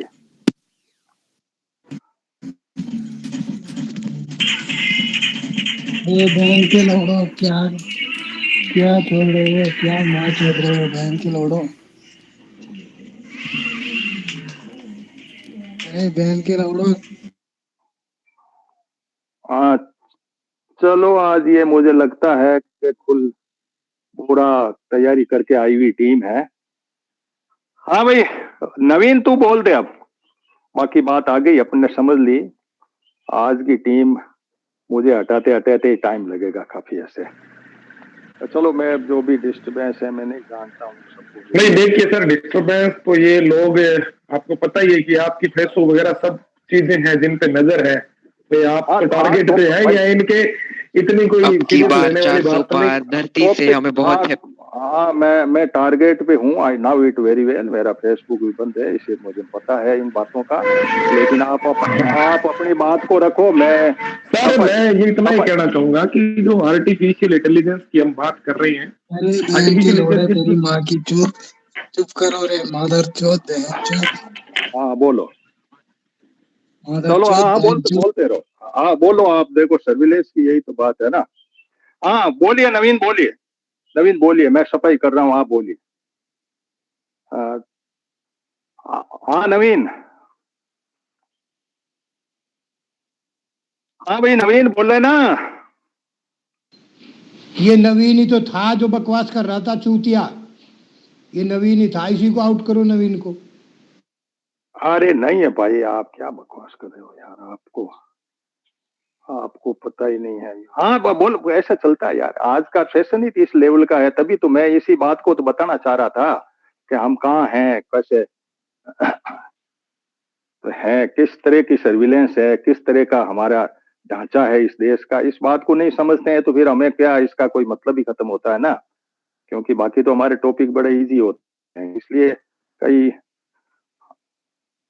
जो हैं लोग, चलो। हाँ जब पवार साहब आप अपनी बात को रख दो। नमस्कार चौधरी साहब, हाँ मैं ऐसे सभी को सफाई कर रहा नमस्कार। हूँ। हाँ देखिए, हर एक चीज का एक्शन का रिएक्शन होता है। ये तो ठीक है कि हम इसको सर्विलेंस को नहीं रोक सकते, ये चलेगी ही, क्योंकि आ गई है, वर्ड में आ गई है, और हाँ बदमाश लोग इसको यूज कर रहे हैं, करते ही रहेंगे। बिल्कुल बिल्कुल। लेकिन दोनों पहलू हैं, दूसरा भी पहलू है। यही नहीं कि हाँ हमने जो प्लान किया या बदमाशों ने जो प्लान किया वही एग्जीक्यूट होता, उसका उसका रिवर्स भी आ जाता है। तो इन्होंने सर्विलेंस की, इन्होंने सब कुछ किया अपने कंट्रोल में लेने के लिए। लेकिन जैसे रूपचंद जी कह रहे थे, मैं भी यही बात कहता हूँ कि भाई ये रिवर्सल भी तो है। अल्टीमेटली इनकी सर्विलेंस भी आएगी जनता के हाथ में। ये कब तक बचते रहेंगे ये कह के साहब नेशनल सिक्योरिटी है इसलिए हम पे नहीं हो सकती, हमारी नहीं हो सकती। इनके सारों के फोन, इनके सबके ये जो प्लानिंग कर रहे हैं, जो हमारा कोई भी है, गृह मंत्री, प्रधानमंत्री, जो कोई भी जो कुछ कर रहा है, वो भी तो सर्विलेंस में आएगा, वो भी तो एक्सपोज होने ही लगेगा। कब तक बचेंगे ये? तो मैं यही कहना है कि भाई हम ठीक है, इनको हम नहीं कर सकते नियंत्रित, लेकिन हम अपने आप को तो कर सकते हैं ना। हम अपने आप पर, हमारे पास बहुत बड़ी शक्ति होती है जनता। ये 800 करोड़ जो लोग हैं दुनिया के, ये इनको भेड़ बकरी गधे घोड़े नहीं माना जा सकता। ये भी, इनमें भी बुद्धि है, और ये इसका रिवर्सल भी होगा। तो अभी हम मतलब जैसे रोज इसी बात पे आ जाते हैं कि भाई ये कर रहे हैं, ये कर रहे हैं, बदमाशी हो रही है, बदमाशी हो रही है, तो हमें उसकी बदमाशी के इलाज की तरफ जाना चाहिए। बदमाशी तो होगी ही होगी, वो तो सब कुछ करेंगे। तो आज से थोड़ा ही हो रहा है, पिछले 400-500 साल से यही हो रहा है कि ये जो पैसे वाले लोग हैं ये सब हेरा फेरी सब जगह करते रहे हैं, वर्ल्ड में करते रहे हैं। इंग्लैंड में नहीं चली तो अमेरिका में बस गए, अमेरिका में भी 2 हिस्से हो गए, फिर वहां पे भी शुरू हो गया। तो ऐसा नहीं है, ये अब आजकल इनके हाथ में है, क्योंकि हमारे जो एक्चुअली जो हमारा लोकतंत्र है, इस लोकतंत्र को धर्म के नाम पर नियंत्रित किया जा रहा है पिछले 30 साल से। तो ये हो गया, सीमा आ गई इसकी, अब कितने दिनों तक करेंगे, और 2-4 साल कर लेंगे, इससे ज्यादा तो होना नहीं है। अल्टीमेटली जो कॉमन सेंस है वो प्रिवेल करेगी। अब ये पीरियड बहुत डेंजरस पीरियड में से हम गुजर रहे हैं, इस दौर में से ये भी निकल जाएगा, क्योंकि नेचर जो है वो सबको बैलेंस करती रहती है। मैं तो इस ओपिनियन का हूँ। और हमें, लेकिन हाँ ये नहीं कि हाँ साहब हम इनके भरोसे छोड़ करके बैठ जाएं कि साहब ये हम चुपचाप इसको बर्दाश्त करें। हम भी अब उसका जो है काउंटर का तैयारी करनी चाहिए हमें कि भाई ये हो रहा है हमारे ऊपर, हम क्या करें। तो वो अवेकनिंग ही है, मेरा तो कंसेप्ट ये है कि भाई अवेकनिंग ही जो है इसको कंट्रोल करेगी। कर रहे हैं हम सब, अपना एफर्ट कर रहे हैं साहब, रिजल्ट कितने आते हैं तो टाइम के बताएगा, लेकिन हमें मतलब उसी तरफ से जाना चाहिए कि भाई हम इसको बैलेंसिंग, इस एक्ट को कैसे करें। धन्यवाद। चलो ठीक है सज्जन कुमार जी, मैं वैसे अपना उंगली से बाहर निकाल रहा हूँ, काफी निकल चुके हैं, 1-2 और होगा तो निकालूंगा। सज्जन कुमार जी, आप क्या सोचते हो, ये दुनिया जो बसी है, ये बार बार गर्दन निकाल रहे हैं, मैं बाहर निकालता रह रहा हूँ, आप क्या सोचते हो कि हम कहाँ पहुंच गए, किस पोजीशन पे आ गए हम हमारा जो है आज का जो सेशन है, इससे ये प्रैक्टिकल भी हम ले रहे हैं। हम थोड़े अभी तक लेते रहेंगे 15-20 मिनट अपने। मेरी उंगली चलती है, क्यों होस्ट हूं मैं, तो मैं बाहर भी निकाल रहा हूँ, अंदर आने वालों को बार बार जो भी आ रहे हैं। तो क्या सोचते हैं आप, हम ये मानव समाज प्रो ह्यूमन की बात करते हैं, तो हु इज ह्यूमन? मैं हनुमान जी ऐसे सोच रहा हूँ कि हो सकता है देखो, संभावनाएं इस प्रकृति के अंदर, रात है वहां दिन भी है, झूठ है वहां सच भी है, और जहाँ ठीक सोचने वाले हैं वहां गलत सोचने वाले भी होते हैं।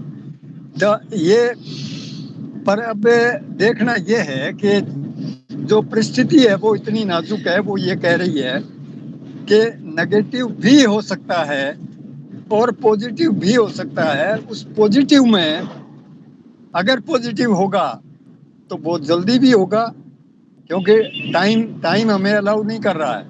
जैसे इन साथियों ने पहले बोला है कि भैया अब मुकाबला होगा और जल्दी होगा, क्योंकि जल्दी की ही जरूरत है।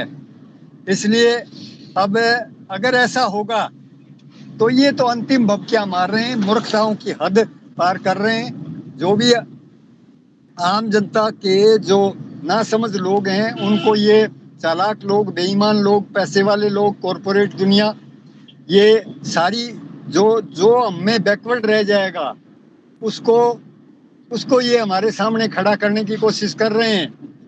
ये सीधा कहूँ तो मूर्खों को हमारे सामने खड़ा करने की कोशिश कर रहे हैं, और हमारा काम है कि हम मूर्खों से टकराने की बजाय इनको भी हमारे खेमे में ला सकें। तो इनका बहुत ज्यादा दिन समय लगेगा नहीं, ये बहुत कम समय में फैसला होगा। फैसला जो है पॉजिटिव अगर होगा तो बहुत जल्दी होगा, और इसका हमें अभी से कि AI UI कुछ नहीं है, ये आर्टिफिशियल इंटेलिजेंस, अगर मानव जाति इसको पॉजिटिव यूज कर गई, पॉजिटिव प्रो बायो लाइफ, पूरे जीव जगत को और पूरे इंसानियत को एक कर गई, अगर पूरी दुनिया के लोगों को एक कर गई, अगर पूरी दुनिया के जीव जगत के साथ, पर्यावरण के साथ एकता कर गई, और उसमें AI का मतलब नहीं है, सारा ही ज्ञान, जो भी विज्ञान का ज्ञान है, टेक्नोलॉजी का ज्ञान है, जिसमें AI भी शामिल है, इसका अगर सदुपयोग कर पाई, जिसके चांस बढ़ते हैं, पर इसके लिए नेचर ह्यूमन सेंट्रिक एजेंडे पर मूवमेंट चाहिए, लोकल टू ग्लोबल। इसलिए बहुत धीरज से काम करो, कोई बात नहीं है। ये जो कमेंट करने वाले आते हैं, इनसे घबराने की बिल्कुल जरूरत नहीं है। ये तो हमारे नादान भाई हैं, और इनको तो हम वैसे ही कोई खास बात नहीं है, ये कुछ भी नहीं है। ये तो सब कॉरपोरेट का जो जाल है, उसमें बेचारे फंसे हुए जीव हैं, ना समझ हैं। इन पे गुस्सा मत करो, इनके कंपटीशन में नहीं करना है। बस, धन्यवाद।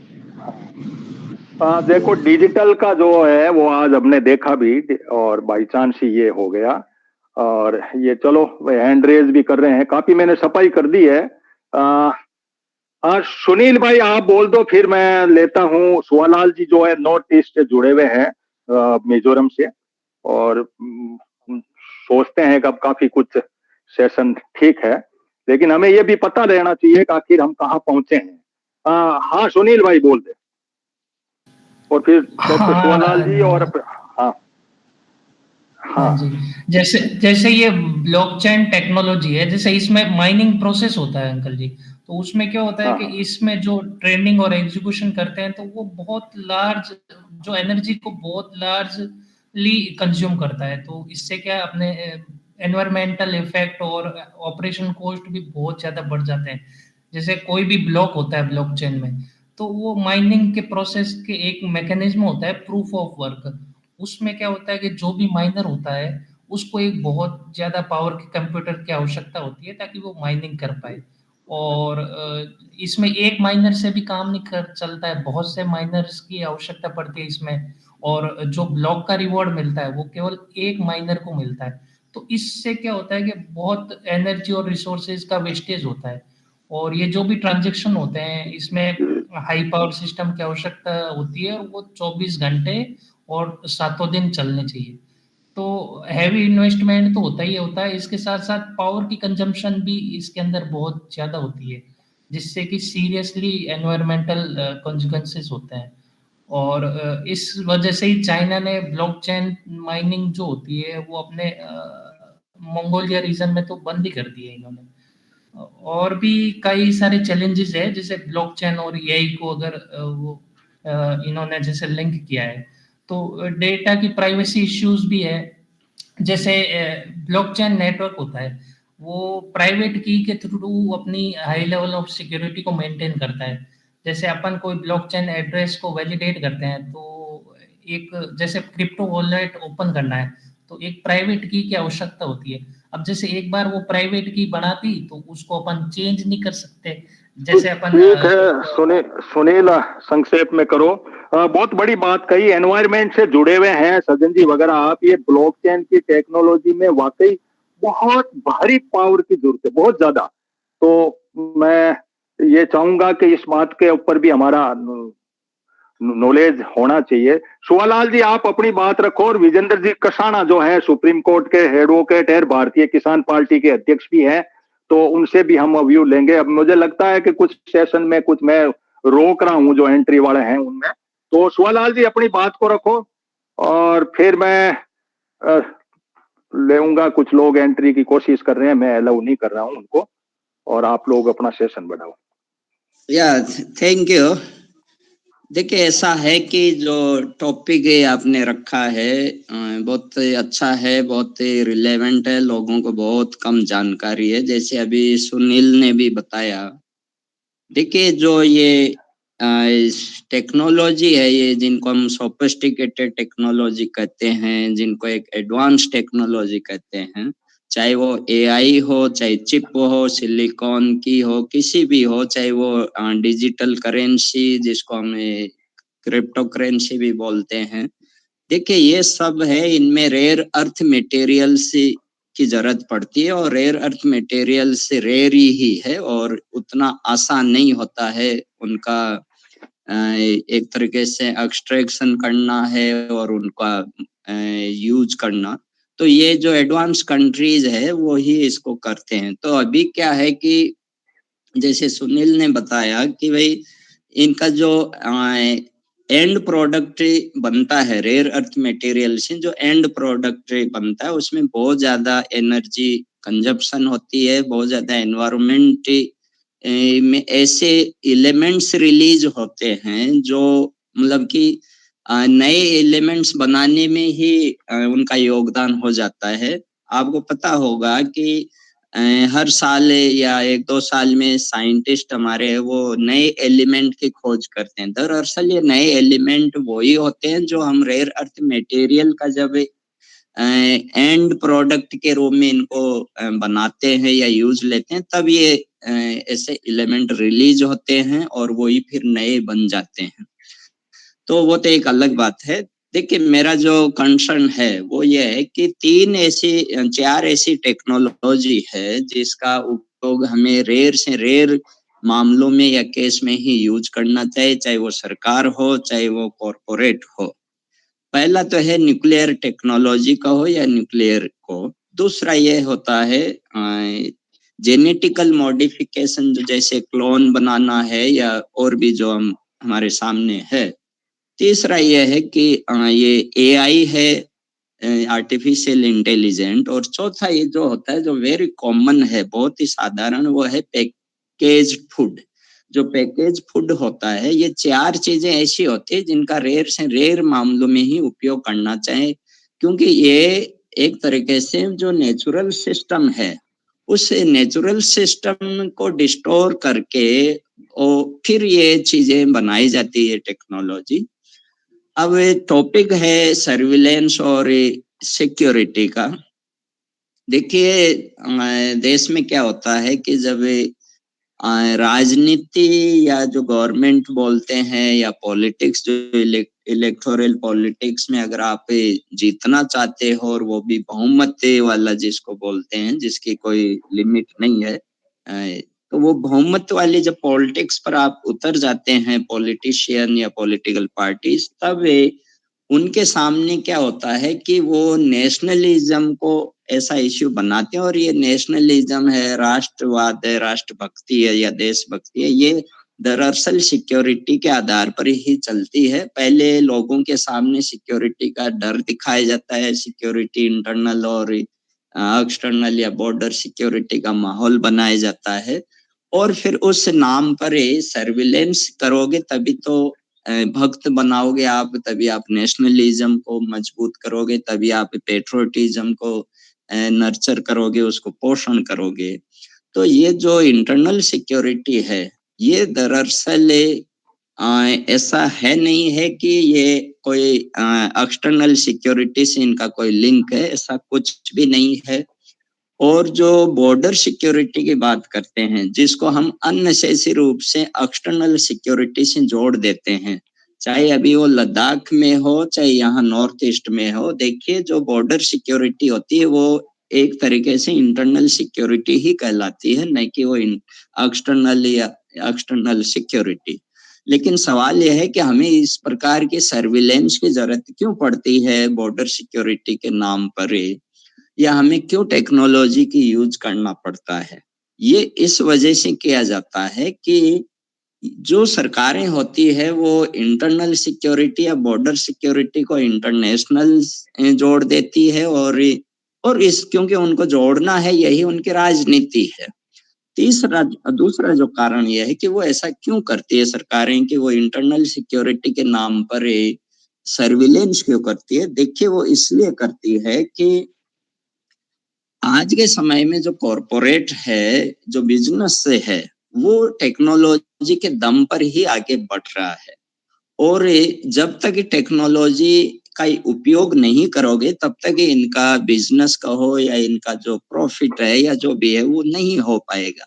और सरकार क्या करती है कि इसी टेक्नोलॉजी का जो कॉरपोरेट के द्वारा फंडेड रिसर्च इंस्टीट्यूशन वगैरह ये डेवलप करते हैं, सरकार इसी टेक्नोलॉजी का उपयोग है वो इंटरनल सिक्योरिटी के नाम पर करती है, जो बहुत ही डेंजरस होता है। क्योंकि देखिए लोकतंत्र में जो सर्विलेंस होता है वो एक तरीके से लोकतंत्र में जो आदमी के या सिटीजन के, नागरिक के जो मूलभूत अधिकार होते हैं उनके खिलाफ होता है। सर्विलेंस से सबसे खतरनाक अधिकारों पर हमला होता है सर्विलेंस के नाम पर। तो हमें इस चीज पर यह ध्यान रखना है कि भाई आप इस सर्विलेंस को आप इंटरनल सिक्योरिटी से क्यों जोड़ते हो।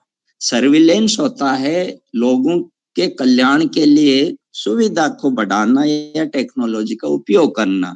चाहे जैसे ड्रोन के मामले में भी अगर हम यूज करते हैं तो वो भी एक तरीके से लोगों के कल्याण के लिए है। तो सरकार को इस चीज पर ध्यान देना होगा या राजनीतिक दलों को इस चीज पर ध्यान देना होगा कि भाई आप सर्विलेंस को आप इंटरनल सिक्योरिटी से मत जोड़िए। अगर आपको इतना ही सर्विलेंस से जरूरी है तो आप इंटरनेशनल सिक्योरिटी या बॉर्डर सिक्योरिटी से जोड़ तो सकते हो, लेकिन आप इंटरनल सिक्योरिटी से ना जोड़े।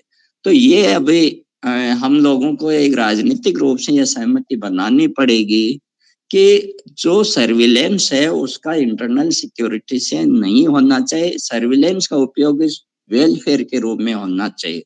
दूसरा यह है कि जस्ट एक मिनट यह है, एक ही मिनट हो। दूसरा यह है कि सर्विलेंस के नाम पर ही जो इंटरनल सिक्योरिटी के रूप में किया जाता है वो हमारे लोकतांत्रिक अधिकार जैसे संवैधानिक अधिकारों पर सबसे बड़ा हमला होता है। अगर हमें या तो संवैधानिक अधिकारों को बचा लीजिए या फिर सर्विलेंस को एक्सेप्ट या स्वीकार कर लीजिए। Thank you. मैंने आप साथ में सुप्रीम कोर्ट के सीनियर वकील हैं विजेंद्र जी कसाने जी, सवाल उठा कि सर्विलेंस की जरूरत का है। इसमें डिजिटल सर्विलेंस के डेटा आप लेकर के किसी आदमी को दो वो अमेरिका तक पहुंच गए। अब इस सर्विलेंस की इस बीमारी को हम क्यों ले रहे हैं, क्या कारण बनता है, क्या नहीं है, और सिविल लिबर्टी क्या उसके अंदर है, उसके अंदर क्या सोचते हैं आप? आप बात नहीं हो पाएंगी, आप दूसरे शब्द को लेंगे।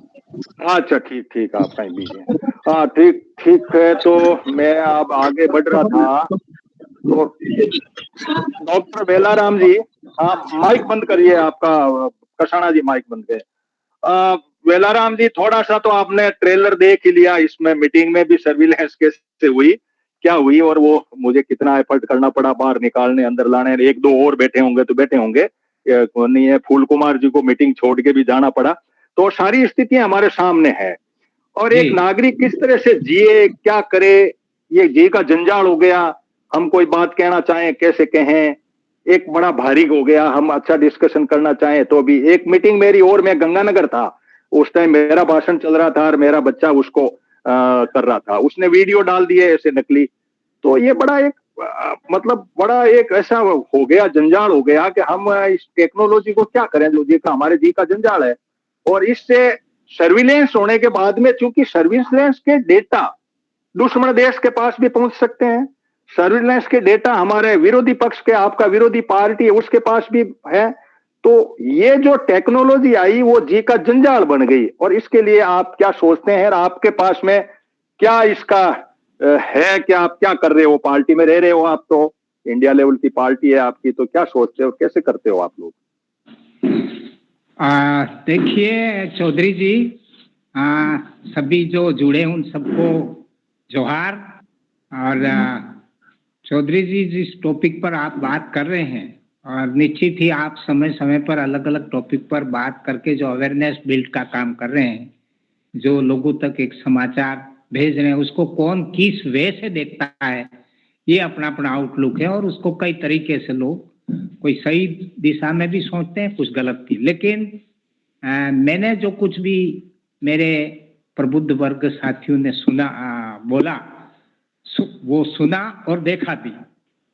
तो जो हकीकत है इस समय, वो जिस तरह से टेक्निकल वर्ड उपयोग करके, विज्ञान द्वारा आविष्कार करके, डिजिटल ये फलना ठेकड़ा जो जंजाल पूरे विश्व में चल रहा है, और इस जंजाल के अंदर एक मकड़ी की तरह जंजाल बनाने वालों ने उसमें छोटे छोटे जीव जंतु मानव सबको जकड़ लिया है। ऐसा जो कृत्य मुझे आपके इस डिस्कस के अंदर नजर आ रहा है।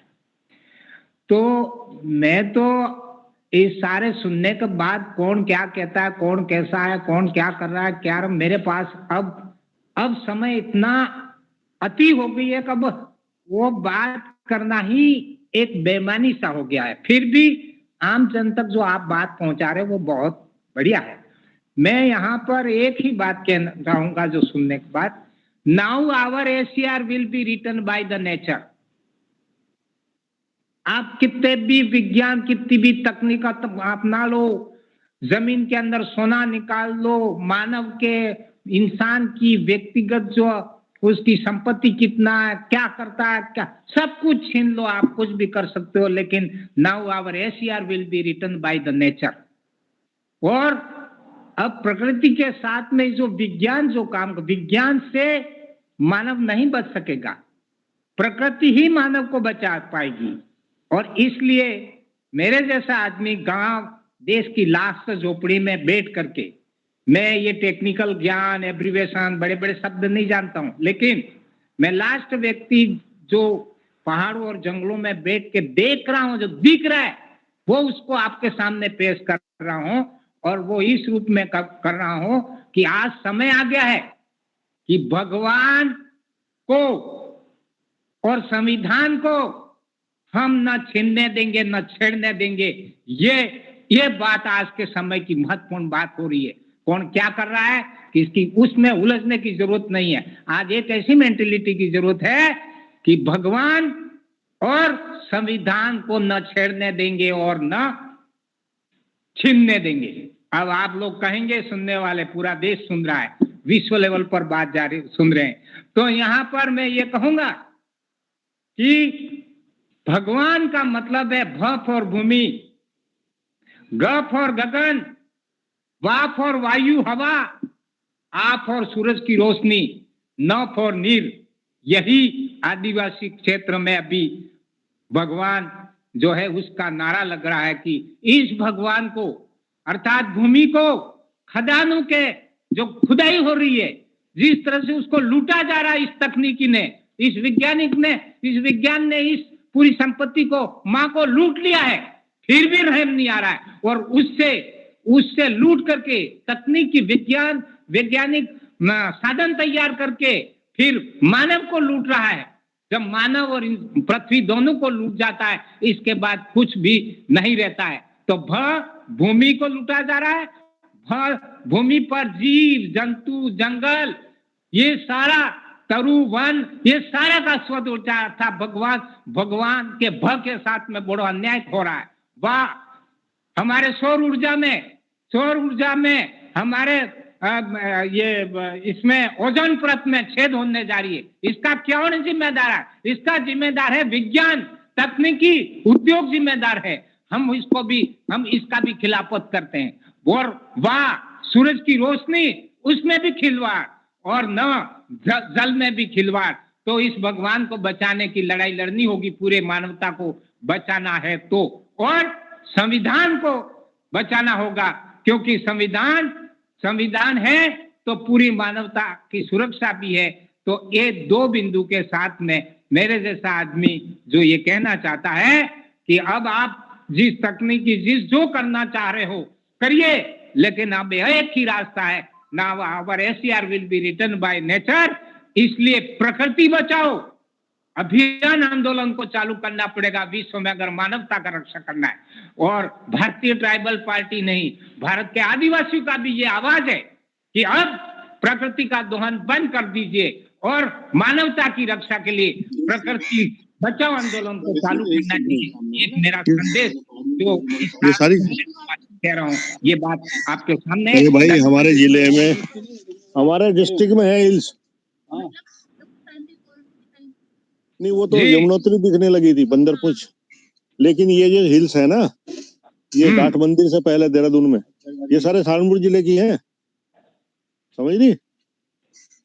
वो जो रिज लाइन है, जो डिवाइडर है उत्तराखंड का, यूपी,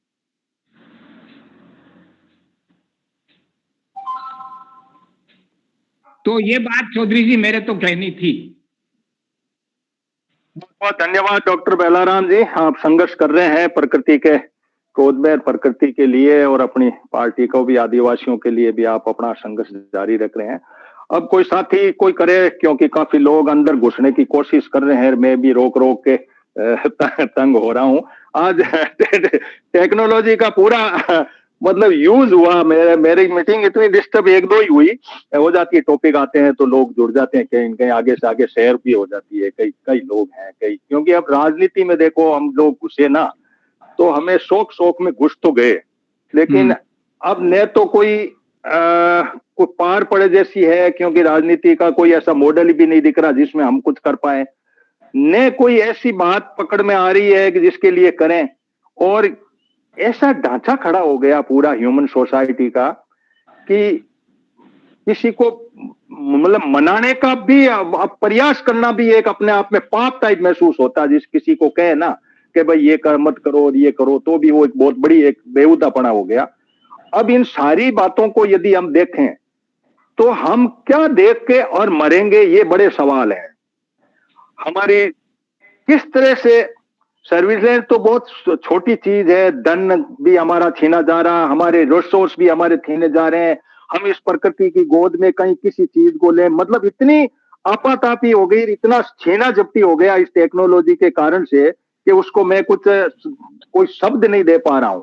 इसलिए ये पढ़ते पढ़ते मैंने काफी पढ़ा किया, और जशनप्रीत जो है IITian है, वो थिंकर है ये, तो मैंने कहा जशनप्रीत कुछ इससे अपनी बात रखेंगे, रूपचंद जी वगैरह काफी, और आप लोग भी इसमें काफी ढंग से जुड़े। अब कोई किसी का हैंड रेज हो, शिवालाल जी आपका हैंड रेज है, कोई बात कहना चाह रहे हैं क्या आप? कोई बात हो, आपका इनपुट हो तो आप दे दीजिए, क्योंकि कसाना जी तो ऑन रूट है, वो शायद डिस्टर्बेंस में है, गाड़ी में है वो, वरना सिविल लिबर्टी की बात उनसे बात डिस्कस करते कि भाई हमारी सिविल लिबर्टी छिन भिन हो गई है, हम कुछ जीने की तरफ ही नहीं है। मतलब आप देखो कि मैंने मेरा फोन, मेरी फेसबुक, मेरी मीटिंग, लेकिन सर्विलेंस किसी और का था, तो वो हम उसमें आगे, इसमें रेंज में आ गए।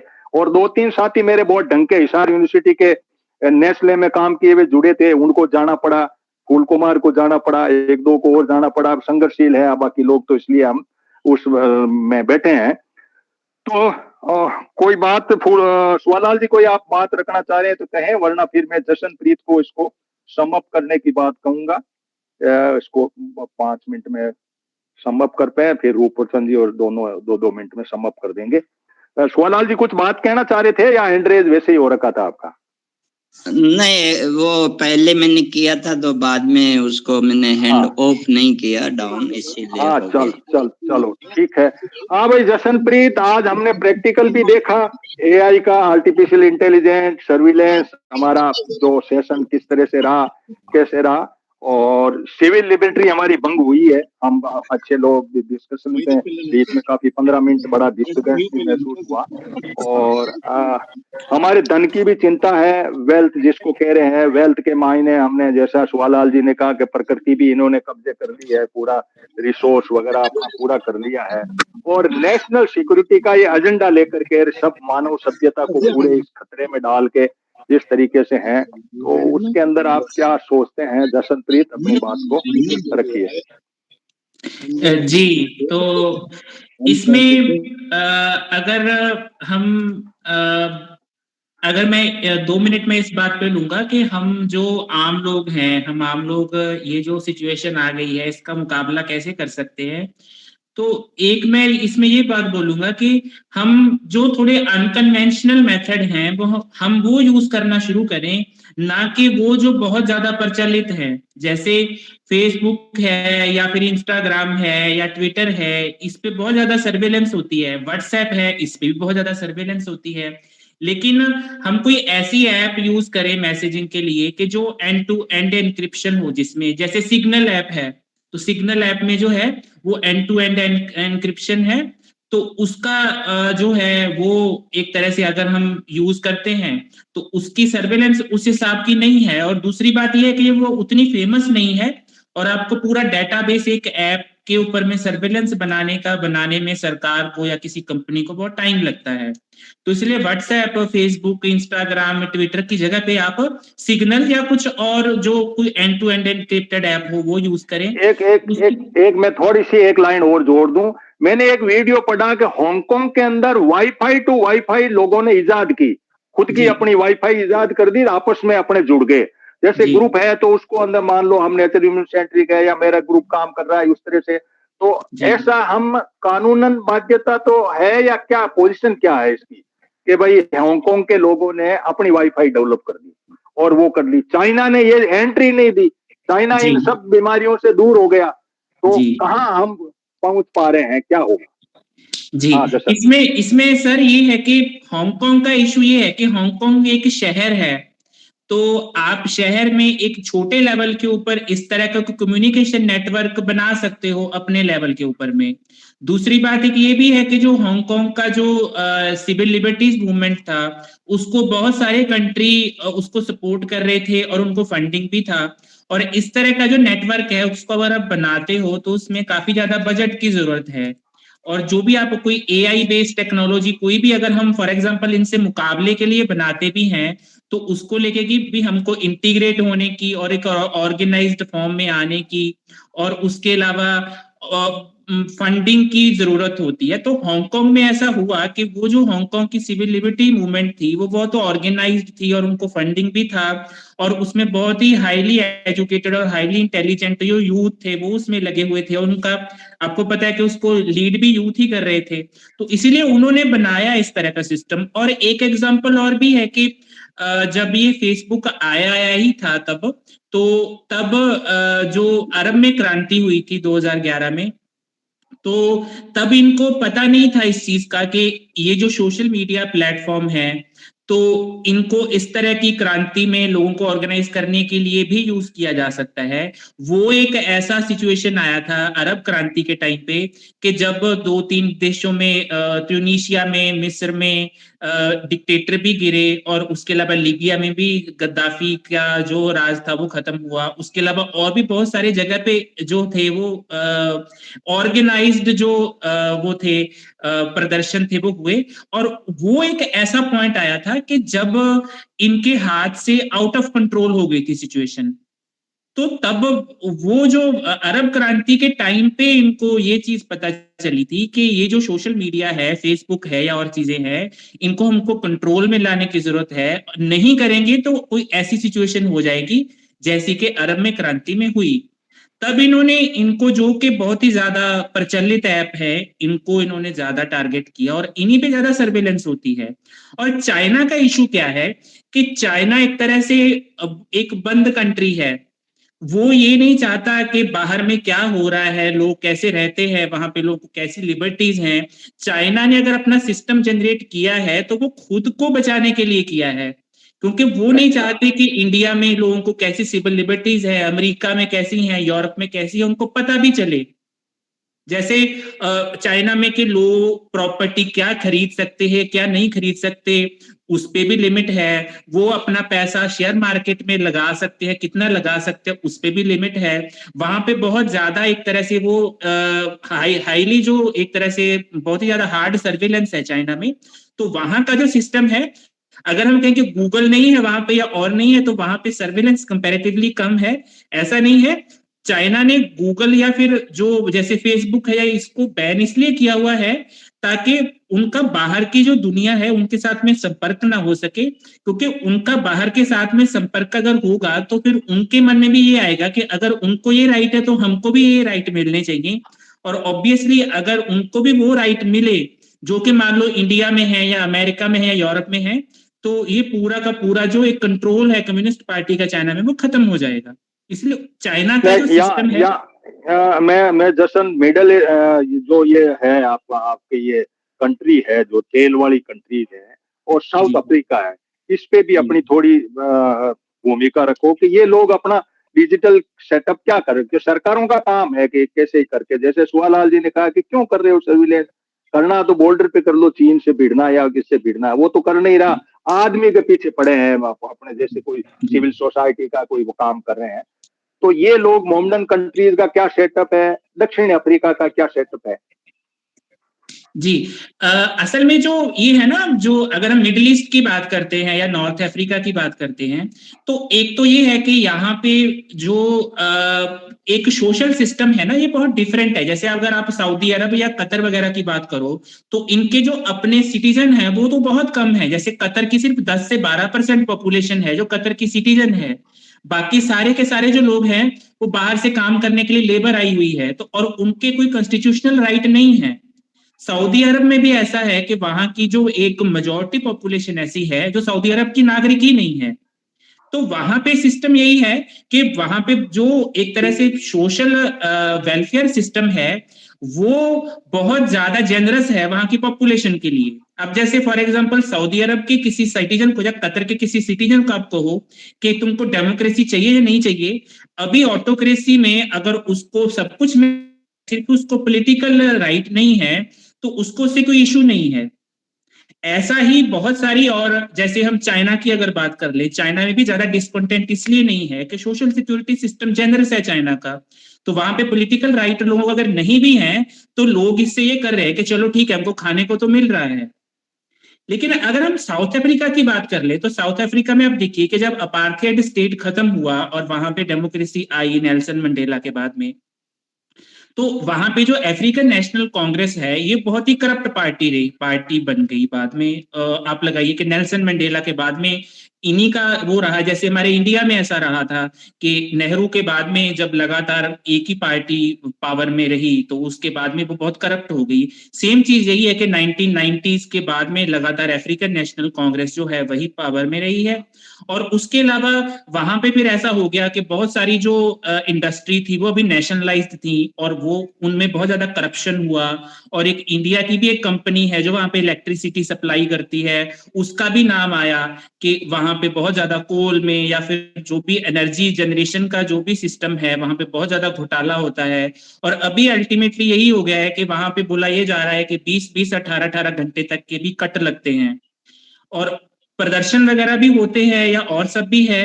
अब आप देखिए कि अभी भी ये बोला जा रहा है कि इतना सब प्रॉब्लम होने के बावजूद इलेक्शन होगी तो तब भी शायद अफ्रीकन नेशनल कांग्रेस की ही गवर्नमेंट बनेगी, क्योंकि उन्होंने पूरे के पूरे सिस्टम के ऊपर में एक तरह से कंट्रोल किया हुआ है या पकड़ बनाई हुई है। चलो जशनप्रीत, लोग काफी एंट्री की ट्राई भी कर रहे हैं। सुवालाल जी आपने हैंड रेज किया है, मेरे को बार बार निकालने में भी काफी एक्सरसाइज करनी पड़ रही है। सुवालाल जी आप अपना संक्षेप में कोई बात हो तो रखो, फिर वीरेश जी आप 2 मिनट में आप इसको सम अप कर दीजिए, टाइम हो रहा अपना पूरा। सुवालाल जी हाँ कुछ। देखिए मैं ऐसे कह रहा था कि बात तो यह है कि जो सर्विलेंस टेक्नोलॉजी है, अगर ये जो ब्रिक्स कंट्रीज है, ये ब्रिक्स कंट्रीज इस सर्विलेंस टेक्नोलॉजी का उपयोग अपने ही लोगों की सर्विलेंस है उनका उनके लिए मतलब कि कर रहे हैं। तो देखिए चाहे वो चाइना हो, इंडिया हो, ब्राजील हो, साउथ अफ्रीका हो, ब्राजील में अभी रुक गया है, पहले बोल्सोनारो था तब था, रशिया में है। तो देखिए ये अपने ही लोगों की सर्विलेंस करके क्या करना चाहते हैं, एक तो ये है। और दूसरा बात यह है कि यहाँ लगभग एक ऑटोक्रेटिक टाइप के रिजिम्स है, एक ब्राजील में अभी चेंज आ गया है। तो कहने का मेरा मतलब यह है कि इससे ये जो डेवलप्ड कंट्रीज है जो सर्विलेंस टेक्नोलॉजी का उपयोग अपने लोगों की लाइफ को, उनकी लिवलीहुड को, उनकी सहूलियत को, वेलफेयर के लिए काम में ले रहे हैं। और वही जो ये ब्रिक्स जैसे कंट्रीज है ये इसी सर्विलेंस टेक्नोलॉजी को अपने लोगों के वेलफेयर पर कम काम में ले रहे हैं और सर्विलेंस के रूप में, इंटरनल सिक्योरिटी के रूप में सब ज्यादा उपयोग कर रहे हैं। तो ये कंट्राडिक्शन बना रहेगा जब तक ये जो मेजोरिटी के नाम पर जो डेमोक्रेसी में इलेक्शन होना और इलेक्टोरल पॉलिटिक्स या जीतना रहेगा, तब तक ये ऐसा चलता रहेगा कि आप क्या करना चाह रहे हो। अब ये सरकारें इंटरनल सिक्योरिटी के नाम पर नेशनलिज्म को बनाती है, पेट्रोटिज्म को बनाती है और एक तरीके से जिसको हम ये कहते हैं कि मेजोरिटी प्राप्त करती है। तो ये उपयोग करेगी सर्विलेंस टेक्नोलॉजी को, ये उपयोग करेगी। चलो सुवालाल जी धन्यवाद। ये बात है कि ये जो यात्रा चल रही है इसका 100% सर्विलेंस है राहुल का, पूरा कंप्लीट। मैंने भी यात्रा की थी, इवन राजस्थान की सरकार कांग्रेस की थी और हमारा जामर लग करके मेरा फोन सारे हमारे सीज थे, तो उसकी हो सकता सिक्योरिटी पॉइंट ऑफ व्यू से किया हो। लेकिन यहाँ जो चल रही है उधर इनकी सरकार है, एक भी फोन, एक उस घेरे के अंदर जो भी लोग हैं उस घेरे के अंदर कोई भी बात मार जाने का कोई कंसेप्ट नहीं है। मीडिया कवर है, पूरा सारा सिस्टम है, सोशल मीडिया जो है ऐसे कवर हो ही गया जैसा आपने किया। हम 5 आदमी 5 एक माइंडसेट के इकट्ठे होकर अपनी बातों को कर ले तो वो फोन पे भी की जा सकती है, लेकिन इसका कोई विशेष सदुपयोग नहीं है। वीरेश जी आप अपनी बात को 2 मिनट में समअप करो। जो भी है इस देश में जो हो रहा है हमारे चिंता का विषय के साथ साथ में सोचने का विषय भी है और हमें इस बात के ऊपर ध्यान भी रखना है कि हम किस तरह से अपनी बात को रख पाए, लोगों तक पहुंचा पाए। इसलिए पूरा जब राहुल जकड़ा गया तब ये मैदान में जंगल में उतर गया। तो क्या ये एरा आ रहा है, जैसे डॉक्टर बेलाराम जी ने कहा, हम निकल पड़े जंगलों में, बाकी कोई चांस नहीं बचता है। आप जो भी हो, लोगों मैन टू मैन आप इंटरेक्शन करें इस ह्यूमन सोसाइटी को बचाने के लिए, प्रकृति को बचाने के लिए। ये सारी टेक्नोलॉजी फ्लॉप होती जा रही है और इन्होंने जिस तरीके से कुछ लोगों के हाथ में मुट्ठी में लेकर के लोगों को जैसे जकड़ लिया है, तो ये फोन फेंक करके हम किस तरह से अपने मैदान जंग उतरे, ये परिस्थिति हमारे सामने खड़ी है। वीरेश जी।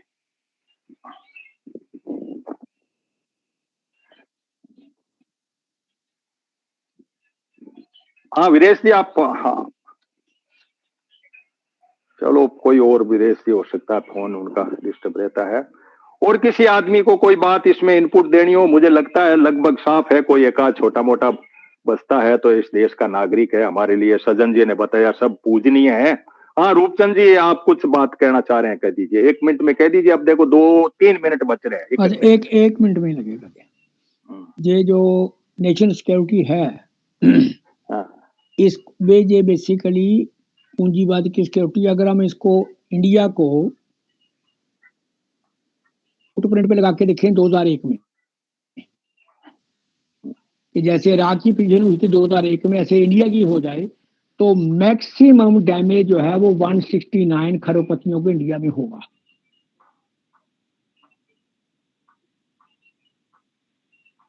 मैक्सिमम।